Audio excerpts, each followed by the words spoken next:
So you're looking to get really well informed, right? Fast, but also deep. Exactly. Not just scratching the surface. Well, today, we are doing a deep dive into Cristiano Ronaldo. Now, look, everyone knows the name, the fame, the headlines. It's everywhere. It really is. Hard to avoid. But we're aiming for something more here.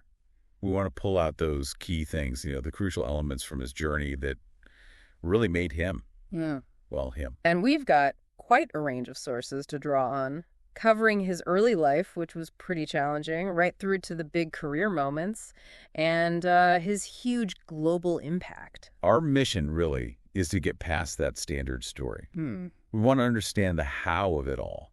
What factors, what choices really shaped his path, using what these sources tell us. Yeah, moving beyond just the highlight reel. And why should you care about this? Well, understanding Ronaldo's story? Yeah. It's not just football talk. It gives you some pretty powerful insights, actually. Yeah. What specifically? Well, insights into hitting peak performance, building that incredible resilience, the power of just sheer self-belief. Things you can apply anywhere, really. Absolutely. Lessons far beyond the pitch. Okay, so let's get into it. How did this all begin? We start in Santo Antonio, Funchal, Madeira. Right. And paint a picture for us. It wasn't glamorous, was it? Not at all.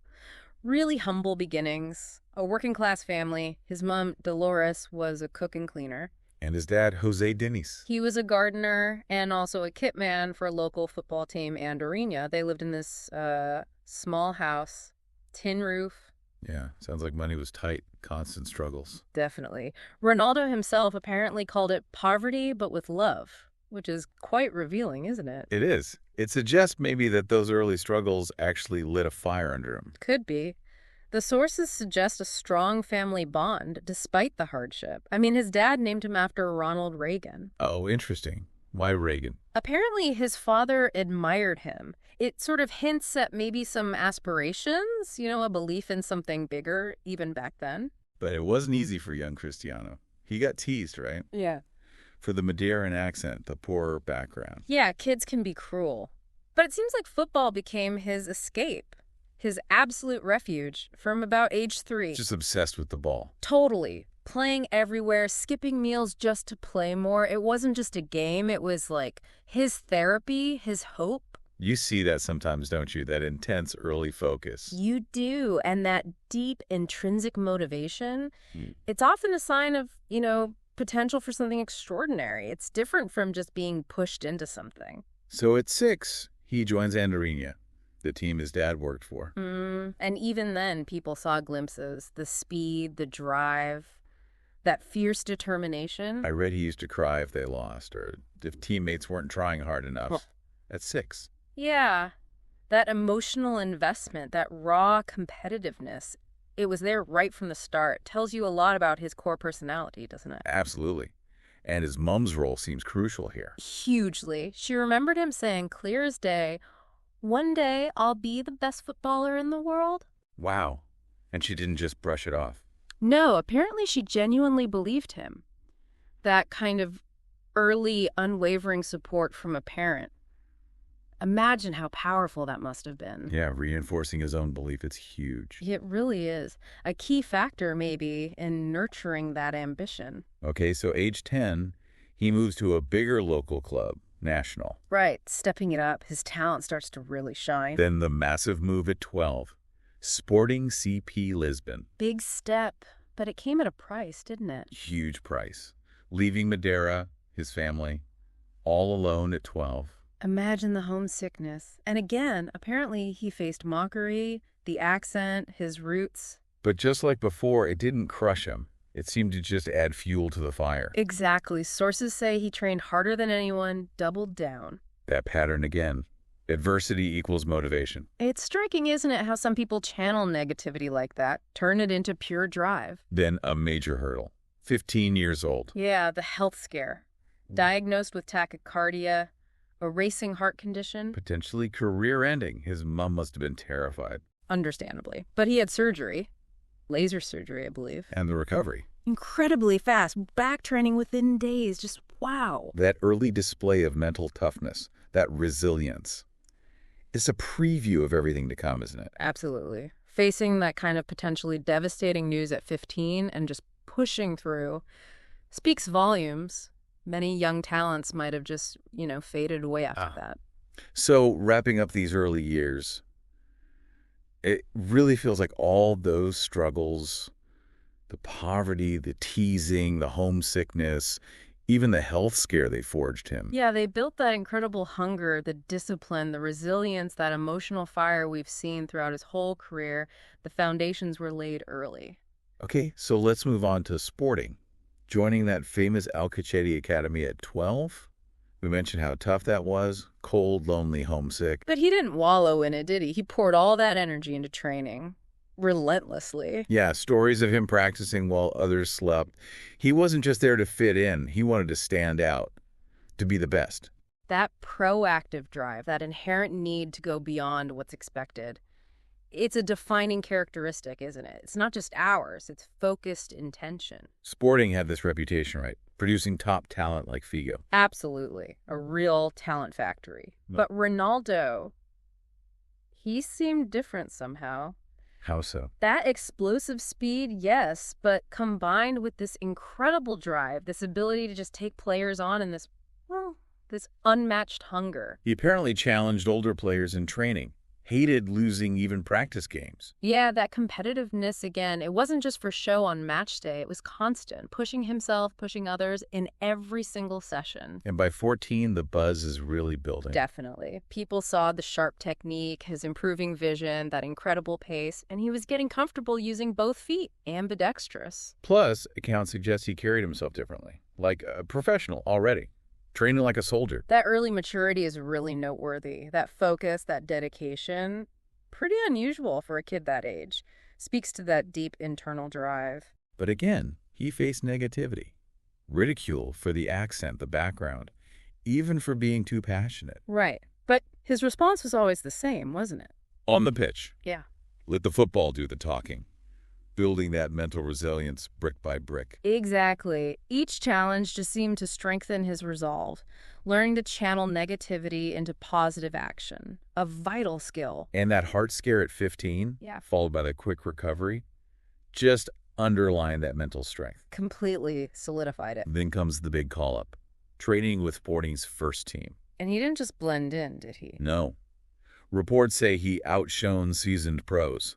The footwork, the acceleration, that sheer confidence on the ball. Holding his own, and more, against established professionals.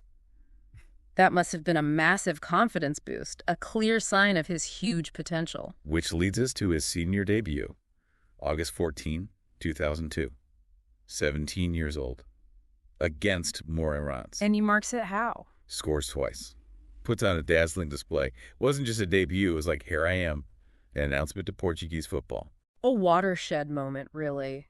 Clubs across Europe definitely started paying closer attention then. And then the match that changed everything, August 2003, a friendly against Manchester United. Right, for the stadium inauguration. And he just tore them apart, didn't he? A masterclass against top players like John O'Shea, Mikel Sylvester. To the point where the United players themselves, on the flight home, were apparently telling Sir Alex Ferguson, you have to sign this kid. That's an incredible story. Seasoned pros blown away like that. Speaks volumes about his impact that day. It really does. Unforgettable performance. So the transfer happens quickly after that to Manchester United. He's just 18. And the most expensive teenager in Premier League history at the time. Yeah. So that Sporting chapter. Yeah. It's all about incredible growth, huge sacrifices paying off, and that relentless self-belief launching him onto the world stage. A crucial, formative period. Absolutely. Okay, Manchester United. Arrives in 2003, 18 years old. Biggest fee ever for a teenager. There had to be skepticism, right? Oh, definitely. The Premier League back then, notoriously physical, relentless pace. Could this skinny kid from Portugal adapt? That was the big question. His debut against Bolton, August 16th, gets the iconic number 7 shirt straight away. Big shoes to fill. Best, Cantona Beckham. And even though he didn't score, he just lit the place up. Electrifying impact, The step-overs, the dribbling, instant headlines. You could feel the buzz, couldn't you? Yeah. Old Trafford knew they had something special, even if it was raw. But it wasn't all smooth sailing initially. There was criticism. Doing too much. Showboating a bit. Yeah, that's common for young wingers with that kind of flair. Learning to be effective within the team structure, finding that end product. It's a process. Which is where Sir Alex Ferguson comes in.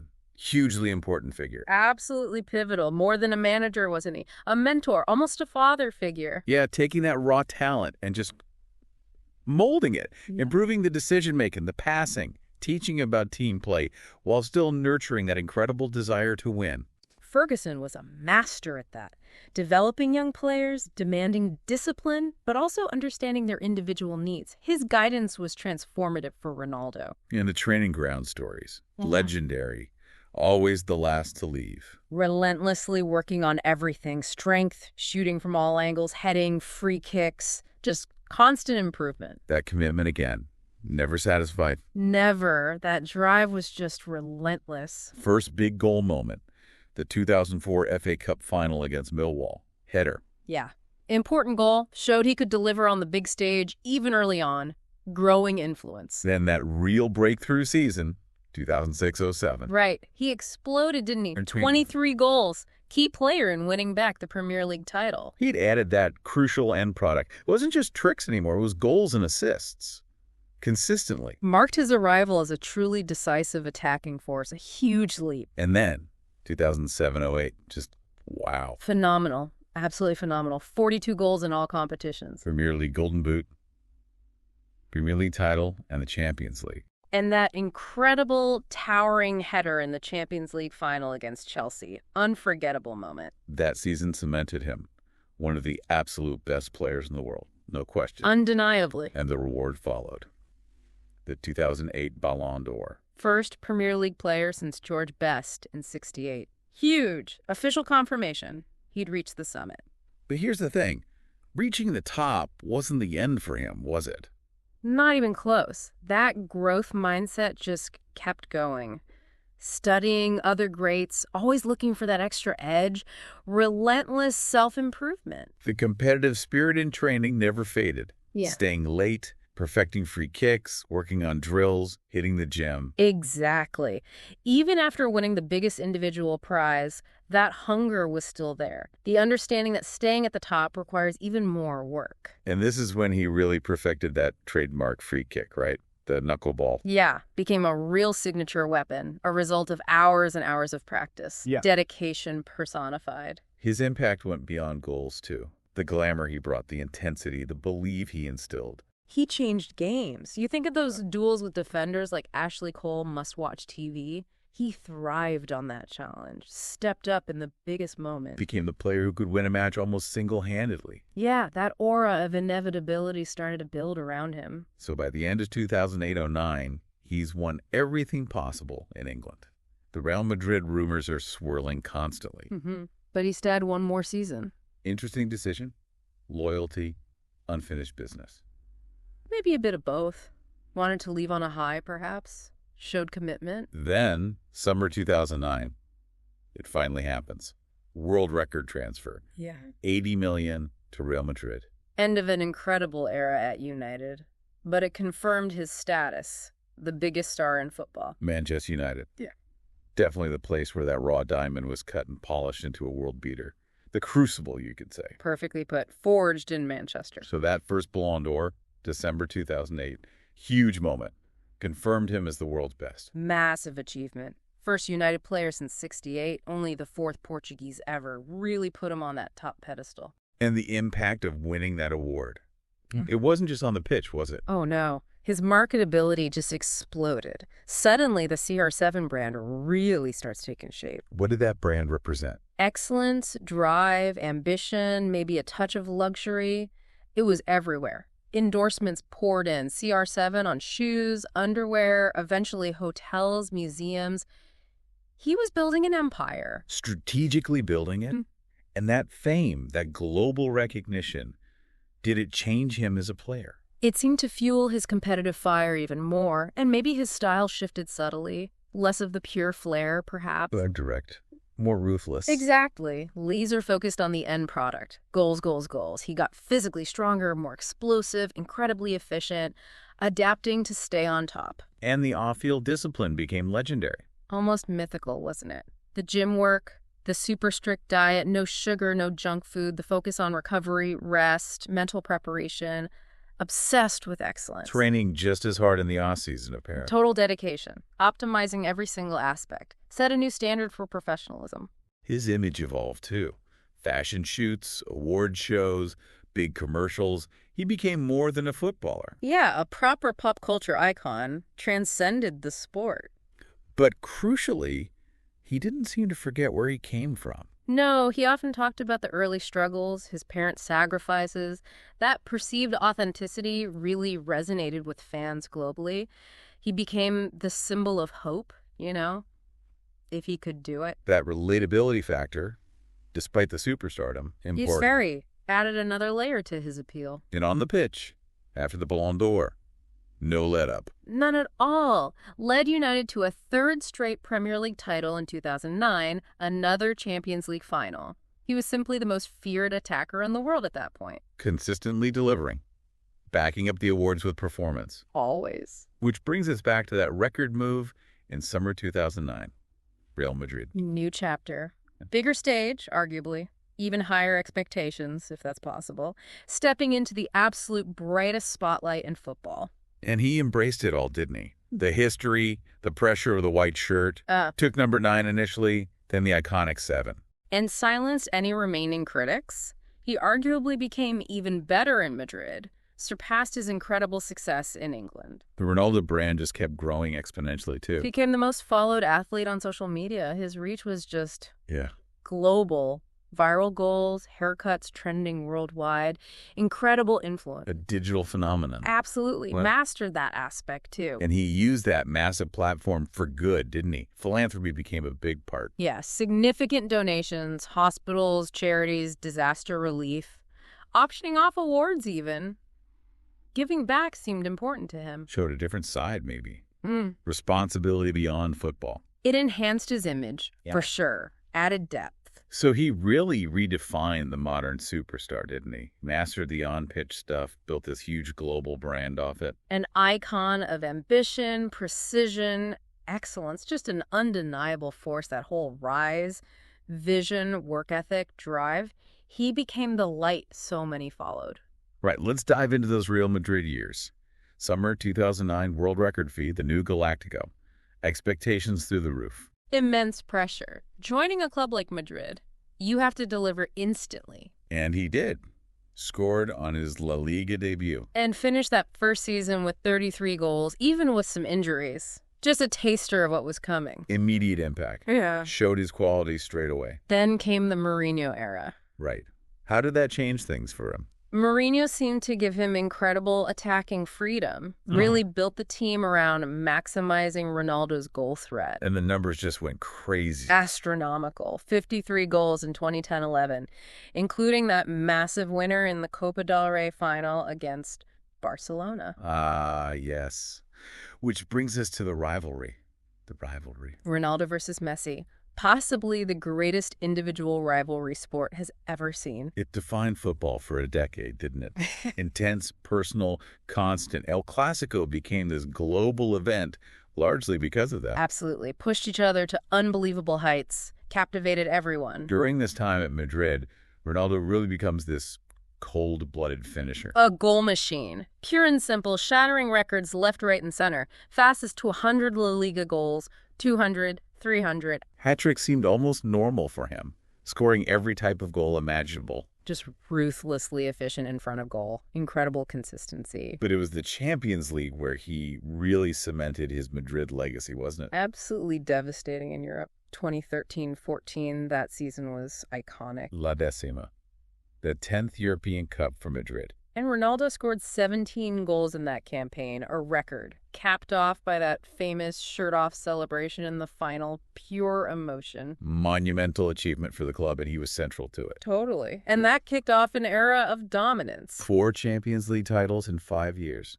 2014 to 2018. Incredible. Just unbelievable consistency at the highest level. He scored in 3 consecutive finals, always seemed to be the top scorer, unstoppable against the best teams. And remember that bicycle kick against Juventus in Turin, 2018. Oh, breathtaking. So good. Even the Juve fans stood up and applauded him. An iconic goal. So he leaves Madrid in 2018.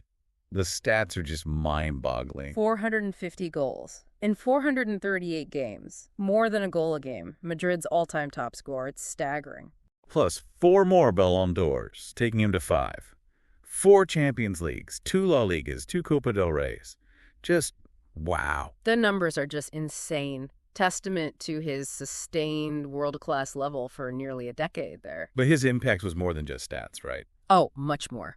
He redefined what people thought was possible. That work ethic, the training, the diet, the mental toughness, it became legendary. His self-belief was almost like a weapon. Totally. Inspired teammates, terrified opponents, universally respected, even by rivals. And that rivalry with Messi, you have to think it pushed both of them even higher. No doubt. They fed off each other, made each other better, benefited the whole sport. His departure for Juventus in 2018 really felt like the end of an era. For Madrid, for La Liga, for football fans everywhere. It really did. Those Galactico years delivered spectacularly, and Ronaldo was the absolute shining star at the center of it all. Let's dig into that mindset. Because his legacy, it feels like it's built as much on his mentality as his talent. Absolutely. That relentless pursuit of self-improvement is the foundation of everything. We saw glimpses early on, didn't we?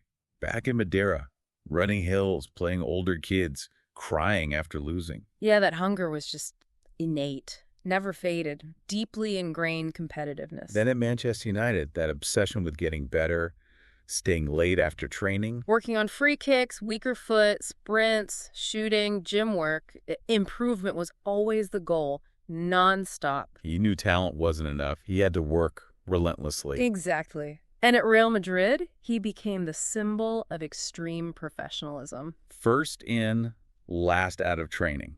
That meticulous life. Diet, recovery, rest, mental focus. Body is a temple. Optimized every single aspect. Incredible dedication. Extremely rare level of commitment. And the training itself went way beyond the norm, didn't it? Oh, yeah. Cardio, sprints, resistance, core plyometrics.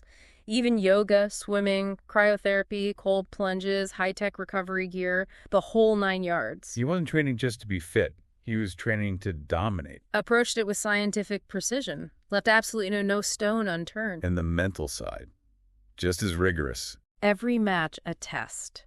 Training like preparing for war. Every season a fresh start, a new chance to prove himself. Never complacent. Never resting on laurels. Always another mountain to climb. Exactly. That constant drive. Refusal to coast. He studied the game intensely too, apparently. Analyzing footage, opponents' patterns. It's like a chess grandmaster. Tactical intelligence. Focus. Repetition. And he adapted his game multiple times over his career. That's key. Vital for longevity. And he seemed to embrace pressure, didn't he? Thrived on it. Big moments energized him. Finals, derbies, penalty shootouts. Pressure was a privilege, an opportunity. He faced failures, obviously, but they just seemed to fuel the fire more. Remarkable mental fortitude, turning setbacks into motivation. That discipline became inspirational for so many athletes. His mantra, talent without work is nothing. Perfectly sums it up. He understood talent was just the starting point. The real competition was always against himself, always striving to be better than yesterday. And his longevity. It's a direct result of all that preparation, isn't it? Undeniably. Adapting his game in his 30s. Smarter positioning, conserving energy, becoming even more lethal with fewer touches. Body the machine, mind the driver. Masterful adaptation. Understanding his body, understanding the game. And that same mindset extended off the pitch, too. Managing the brand, the businesses, his time, same precision, same intention. Holistic approach, applied the same focus everywhere. Ultimately, it's that refusal to accept limits that defines him, isn't it? Boy from a small island becomes one of the most famous athletes ever, scoring goals everywhere. And still pushing, even now. His career is just this incredible blueprint for achieving greatness. Being the best wasn't the finish line. It was always the next starting point. Okay, let's shift to international football. Euro 2016. For years, he'd had all the club success, but that big trophy with Portugal, it was missing. Huge pressure, carrying the hopes of a nation. And those near misses, like the Euro 2004 final loss at home, heartbreaking. That must have weighed on him. Absolutely. By 2016, he's a legend, but that international gap was noticeable. Expectations were high for the Euros, but also maybe some skepticism about the team itself. Yeah, was the squad around him strong enough? That was the question. Could they compete with the powerhouses like Germany, France, Spain? And the tournament didn't start well, did it? Disappointing draw with Iceland. Struggled through the group stage. Scraped through in third place, actually. Doubts were definitely growing, pressure mounting on Ronaldo. But then something clicked in the knockouts. They found this resolve, this cohesion, became hard to beat, grinding out results. The quarterfinal against Poland, a real nail-biter, went to penalties. Ronaldo actually missed his in the shootout, didn't he? He did, but Portugal went through. Resilience. Then the semi against Wales, Ronaldo steps up, big header, crucial goal. Leading them to the final against the hosts, France, July 10th, 2016. Huge occasion. France, heavy favorites, playing in Paris. Immense pressure on Portugal for that first major trophy. Ronaldo the focal point, obviously. He looked determined early on, but then disaster strikes. Yeah, the injury, that challenge from Payet around the 25th minute. Forced off in tears.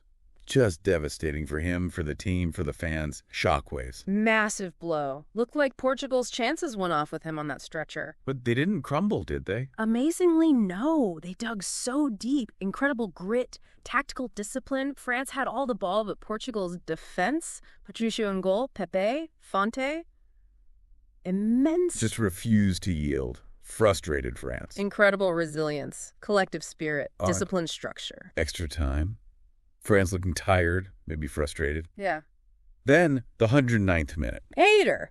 Out of absolutely nowhere, a stunning long-range strike silenced the Stade de France. Incredible moment. Unforgettable goal. Yeah. And Ronaldo on the sidelines. First one celebrating, then he's like an assistant manager, pacing, shouting instructions, encouraging everyone. Incredible leadership, even though he was injured. Passion pouring out of him.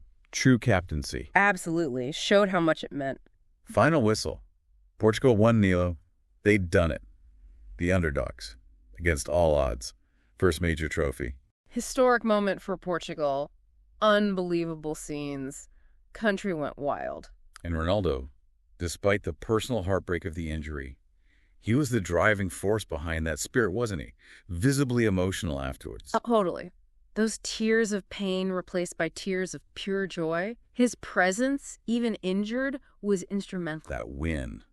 It felt like the culmination of everything. Years of work, sacrifice, belief, team perseverance. And for Ronaldo, leading Portugal to that title, even partly from the sidelines, overcoming maybe his biggest challenge, Portugal's golden moment, and he was right at the heart of it. Now, we have to talk about the rivalry. Ronaldo versus Messi. It's just legendary. Greatest ever in football, probably. Defined the sport for well over a decade. Sparked that endless GOAT debate. And it was more than stats, wasn't it? Two absolute titans pushing each other to levels we'd never seen before. A philosophical debate almost. Exactly. Contrasting styles, different paths to greatness. Added so much intrigue. Let's break down those styles. Ronaldo. Yeah. The power, the athleticism, the versatility. Evolved from tricky winger to relentless goal machine. Physical specimen, speed, strength, heading ability, clinical finishing. His journey through Sporting, United, Real. Constant dedication, self-improvement. Then Messi. The genius, the vision, the dribbling, the playmaking. Seems so natural, didn't he? Extraordinary technique, that impossible close control, the finesse, La Masia prodigy. Pure magic. Polar opposites in many ways, yet locked together in this debate. Ronaldo seen as hard work personified, Messi, the natural talent. That contrast fueled the whole narrative, didn't it? Kept the debate raging. It really kicked into high gear in 2009. Ronaldo joins Real Madrid. Messi's already king at Barcelona. Suddenly, El Clasico wasn't just a game, it was the battleground. A decade-long duel. epic encounters. And the Ballon d'Or became the symbol of their fight, right? Totally. Ronaldo won first in '08. Then Messi had that incredible run 5 between 2009 and 2015. But Ronaldo clawed it back, ended up with 5 himself, 4 at Real Madrid, neck and neck. The award ceremonies themselves became part of the drama, mirroring their on-pitch battle. Those Classico performances were something else. Ronaldo's power versus Messi's magic. They dragged their teams to new levels. Ronaldo's long shots, headers, free kicks, Messi's dribbles, through balls, precision finishes, signature moments defining an era. More than club games, they were battles for supremacy. And both thrived under that insane pressure, constantly trying to outdo each other. Ronaldo scores a hat-trick. Messi responds with a brace or something equally stunning. They pushed each other beyond 700 career goals. Incredible. Their individual brilliance directly led to team success, too. Ronaldo's Madrid winning 4 Champions Leagues, Messi's Barca dominating domestically and in Europe. Success was tied to them. Absolutely. They weren't just great players, they were serial winners, driving their teams forward. They completely captivated fans worldwide, divided people into camps. Team Ronaldo versus Team Messi. Endless debates. Ronaldo's adaptability across different leagues versus Messi's one-club loyalty. So many angles. But underneath the fierce rivalry, there seemed to be mutual respect. Yeah, you often heard them praise each other, acknowledging the other's greatness. Maybe knowing the rivalry made them both even better. So who was better? Is there an answer? Probably not definitively, and maybe that's the point, right? We were just lucky to witness both at their peak. They elevated the whole game. A debate for the ages. No clear winner. Just 2 legends whose rivalry defined an era. Greatness pushed to the absolute limit. Privileged to have watched it unfold, truly. Summer 2018, another shock move. Leaves Real Madrid for Juventus. He's 33. Big surprise. Many thought his best years might be fading.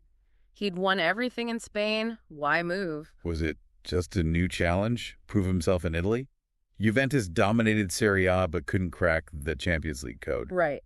7 straight Scudettos, but a 2-decade CL drought. They needed that final piece, that superstar edge in Europe. They clearly thought Ronaldo was it. So, massive expectations, but also skepticism again. Serie A, tactical, defensive. Could he still score like before? Was he too old for Italy's physicality? Legitimate questions. Different league, different style, advancing age. It was a real test. But he seemed determined to prove people wrong. Again. And his first season was pretty impressive, wasn't it? Testament to that work ethic, resilience, drive. 21 league goals, 6 in the Champions League. Instantly the main man. Seamless transition, really. Became the focal point immediately. Showed he could still deliver. And he seemed to lift the whole team. Brought that professionalism, leadership, top-level experience. Made their attack more dangerous. Opponents had to account for him differently. Plus that winning mentality for the Champions League push. Experience in pressure moments. Contagious focus. Definitely. His belief and standards would have rubbed off on the squad, raised the bar. Still, there were critics. Was he the right fit for Juve's style? Too individualistic. Some friction reported. Integrating such a dominant individual into a traditionally more collective setup, it's always a challenge. Requires tactical adjustments. But he kept scoring. Second season, 31 Serie A goals. Second highest score, even with some team struggles. Outstanding personal performance. Yeah, even when the team wasn't firing on all cylinders, his individual output was still immense. Showed his enduring quality. He definitely changed Juve's status, already domestic giants, but he raised their international profile, brought that urgency for European glory. Absolutely. Became a global ambassador for the club, for Serie A, huge commercial impact sponsorships, social media soared. Solidified Juve as a global elite brand. So while he didn't ultimately win the Champions League there, his time in Italy still feels significant. Definitely. Proved he could adapt again, score consistently in a tough league, defy expectations late in his career. Another important chapter. Right, on to the next chapter. August 2021. The return. Back to Manchester United. Seismic. Huge news. The prodigal son returns. After Madrid, after Juventus. Back where it arguably all began on the world stage. For United fans. This was massive. More than just a signing. The return of maybe their greatest ever player. Key to so much past success. The emotional connection was palpable, wasn't it? He became the world's best there. The anticipation was off the charts. But the return didn't quite live up to the fairy tale hopes, did it? Expectations were sky high. He's 36 now, a veteran. Could he still dominate? Could he lift United back to the top? Big questions. His arrival had this immediate effect, though. The emotion, the buzz at Old Trafford, electric. Felt like time stopped when he first came back out. Ronaldo was home. Huge injection of excitement and energy. You couldn't deny that initial impact. And the perfect start. Scored twice on his return against Newcastle. Vintage Ronaldo. Header, poacher's finish. Sent a message. Dream homecoming. Showed the instincts were still sharp. But then reality started to bite. The team struggled. Consistency was a massive issue. Yeah, Ole Gunnar Solskjaer, his old teammate managing, came under huge pressure. Star-studded squad, but they just weren't clicking. Defensive problems, lacked attacking flow. Ronaldo kept scoring goals, contributing heavily individually. But the team results were patchy. Felt like they relied on moments of individual magic. That disconnect grew, didn't it? Ronaldo's brilliance versus the team's struggles. Tactical questions arose. Was he hindering the team's press? How did he fit? The emotional comeback narrative got complicated by the on-field reality. Fans loved having him back, but wanted team glory. Could he deliver it? It became clear that even his legendary status couldn't mask the deeper issues within the team's structure and performance. Solskjaer eventually sacked in November 2021. Ronaldo's return, marked by hope, felt incomplete. The dynamic wasn't right. Yeah, his return amplified the pressure for results, and when they didn't come, the manager paid the price. Ralf Rangnick came in as interim. Different system. Gauge and pressing. Another tactical adjustment for Ronaldo. Results still inconsistent. Challenging period. New philosophy, ongoing struggles for consistency. But Ronaldo still produced moments, didn't he? Critical late goals in the Champions League, like against Atalanta. Finished as top scorer despite everything. Showed his hunger never faded. His quality still shone through, even in a difficult team situation. And beyond the goals, the sheer emotion he brought back. Fans never stopped loving him. That bond was real. Rekindled memories gave them a symbol of past greatness. It was a complex chapter, maybe not the success hoped for, but it reignited something, reminded everyone of the glory days. Bittersweet, perhaps? His legacy from the first spell was secure anyway. Okay, then the really unexpected move. December 2022. Leeds United mid-season for Al Nassr in Saudi Arabia. Huge surprise, shockwaves again, signaled a completely new phase for him and potentially for football in the Middle East. Unthinkable for many, right? Leaving top European football at 37 for a lesser-known league?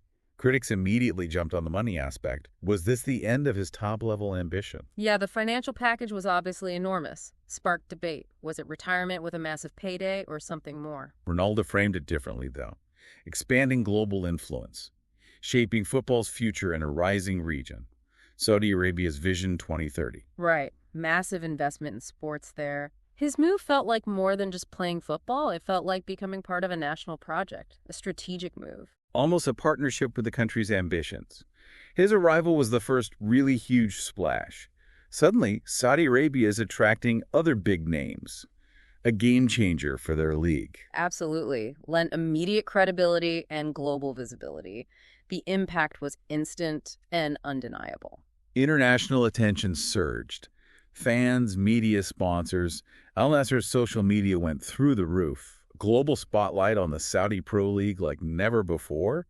He became the face of it all. Massive increase in interest. Boosted the league's profile exponentially.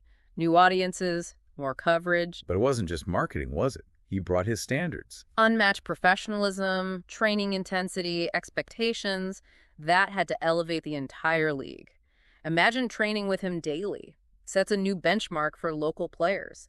Impacts the whole culture. He also seemed to embrace the role of ambassador, changing perceptions of Middle East football, showcasing the potential, the growing infrastructure. Helped reframe the narrative. Attracted global brands, media attention. Contributed to diversifying Saudi Arabia's image internationally.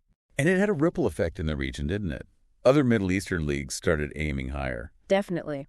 Showed the power of attracting marquee talent, shifted perceptions about where top players might go. It even impacted the global transfer market, signaled that the Saudi Pro League was a viable option, not just financially.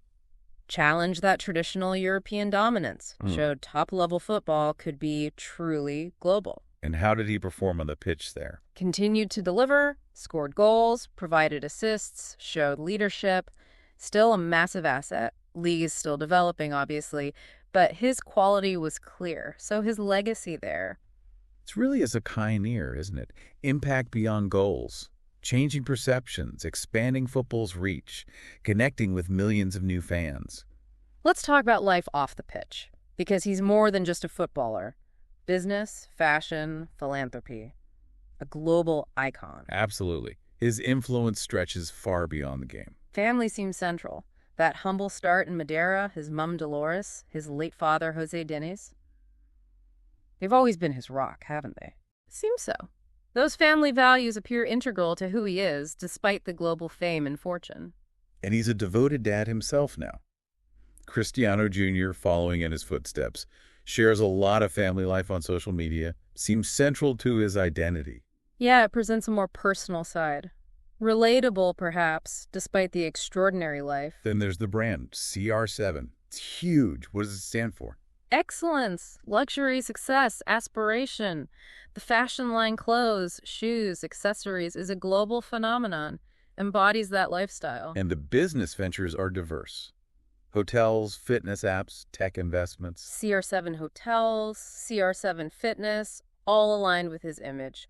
Quality, innovation. He's a serious entrepreneur, business mogul, really. But it's not all business and football. Philanthropy is a big part, too. Definitely. Seems genuinely committed to giving back.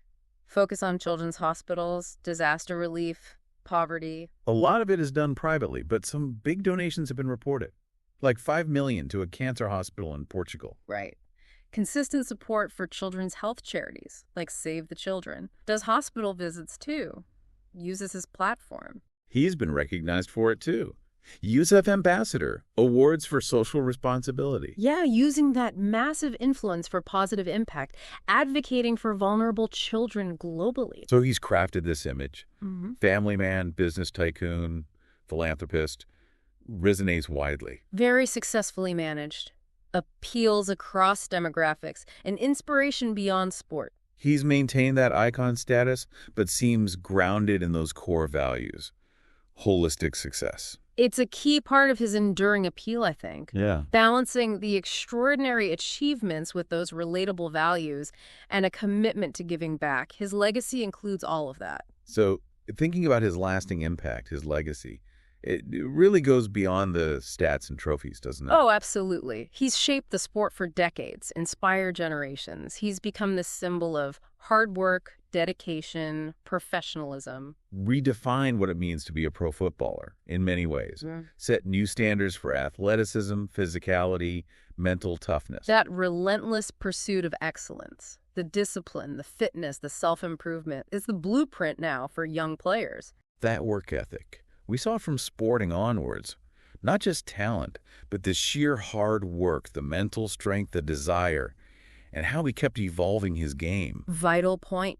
Underscores that talent needs work. His journey shows that. Mental fortitude was key. He's become this ultimate symbol for aspiring players everywhere, from Madeira to global superstardom. Proof of what perseverance and belief can achieve. Hugely inspirational story. Overcoming adversity, never giving up, powerful message. He revolutionized physical preparation too. Body is a temple, model for longevity, influenced the whole sport's focus on nutrition, fitness, recovery. Raised the bar for athlete care, helped players extend their careers. Big impact there. And the mental strengths, maybe the defining aspect, focus, determination, thriving under pressure, bouncing back from setbacks. Exceptional mental fortitude, absolutely crucial to his sustained success at the very top for so long. He's mentored younger players too, hasn't he? Inspired the next generation like João Felix, Bruno Fernandes, Ruben Dias, led by example, especially with Portugal. Yeah, fostered that winning mentality, showed the importance of team dynamics alongside individual brilliance. Leader. But his influence goes beyond football, right?